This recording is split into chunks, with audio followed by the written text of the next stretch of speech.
Thanks, everyone. Now I'm going to read some really depressing poetry. I hope you don't mind that. Especially thanks to Cinnamon Roll, who I just learned existed today. Big Cinnamon Roll fan. I got 4 pieces. I'm just going to read them. There's some zines for sale in the bookstore, etc. This first one is called Uncle, and it's dedicated to my Uncle Tom, who's no longer with us, and my niece Harriet, who is a little joyous ball of human energy. Uncle. Entwined within the threads of my most basic concerns is this deep-seated fear of being that childless uncle who passed on while you were still a kid. The uncle you have fond memories of but never truly knew. And with every new nagging pain that springs from inside my body, I can't help but think, this is how it starts. This will end in tears. And I wonder, am I staying alive for my people or for myself? Are we all just staying alive for each other? Is the underlying crux of humanity an undiscussed sense of obligation to remain in this realm for as long as our brittle bodies can take the abuse? Tears, endless tears for the rest of your long life. That is my fear. I refuse to be the distant childhood memory in the mind of an adult. I have to survive this life. 2, boyfriend. I had a dream that your boyfriend told me to tell you that it was okay if you cheated on him with me. I tried to explain that by him saying it was okay, it turned from cheating into something else entirely, and he said he wasn't concerned with labels. And I told him I was fine never calling anything, ever again. But ultimately, if anything were to happen, it wouldn't have anything to do with what we thought. Maybe something, but not much of anything. He said he was making up for lost time, spent too many years being paranoid of betrayal, needed to float on his back in the ocean, let the water do the driving, let the moon be its roadmap.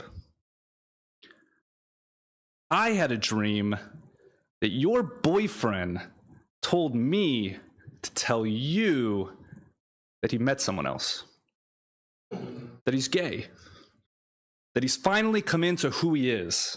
No more lies, no more acts. He said not to bother looking for him. He's already gone to heaven and danced with the angels, buried his face in fluffy white clouds. He said they sing songs up there that are so beautiful our ears could never understand. He seemed really happy. I had a dream that your boyfriend told me to tell you that he loves you. And not just when he's drunk or with his rocks freshly off, but in the middle of the day with burden on his shoulders, he thinks of the times that the sun lit up your face and the way you smiled in the light. He wonders what he's done to deserve your presence. I just wish I understood why he needed me to tell you this, why I have anything to do with this. The sun is a bitter candle that's dying, and I am a moth with shackled wings preventing me from tasting the fire. I don't give a shit what your boyfriend says.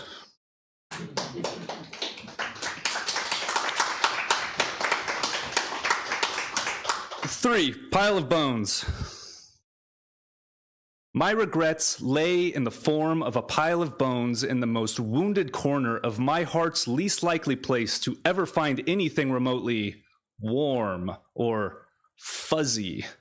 Occasionally, out of disrespect, the bones are doused in cheap liquor and dusted with the ash of tobacco embers. The regrets aren't vague.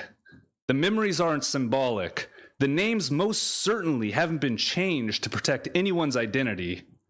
And yet it all feels so painfully curated. Wow. I think while looking out the window of a late-night moving train as it glides over a gridlock freeway.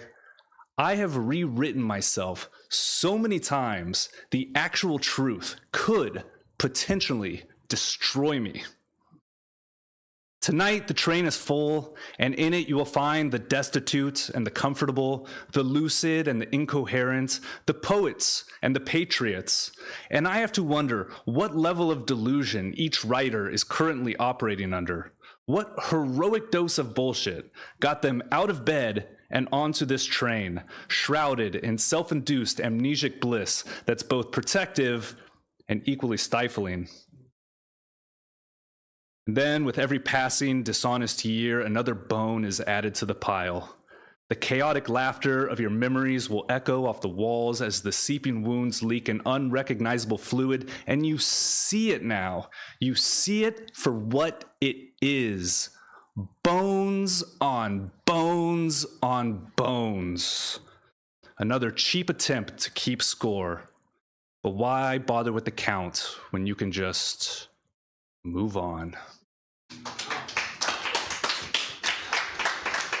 This is my last one. Thanks again to Cinnamon Roll, mostly. It's been a long road, man. We're here. This is called Rest of Days. In the news one morning, I happened upon an article about how they developed a quantum computing chip that operates using parallel universes to solve equations in 5 minutes that would take the current existing supercomputers 10 quadrillion years to solve, and I thought, I deserve to go buy myself some new underwear. We are toast. We are crumbs. You and I can't even solve equations in this universe. And so I beg you, fellow toast crumb, enjoy your final days at the top of the food chain. I plan on enjoying myself for what I am, a warm body, a hard dick, a sympathetic ear, a friend, a shepherd of observations, the rain on the leaves, the barbecue in the backyard, the taste of a new lover's neck, the feeling of recently purchased underwear. These experiences will never affect the exchange of stocks, will never satisfy the bloodthirsty viewers of the 24-hour news cycle, will do very little for those with their snake oil market analytics, but they will make your day better, your life better, your outlook on the future brighter. Embrace the brighter future. Embrace the goosebumps and the butterflies, the lightning bugs, and the uncontrollable smiles as your eyes meet. Let the parallel universes live their parallel lives and accept this one for what it has to offer. A poem, a party, and then one final kiss goodnight. Thank you.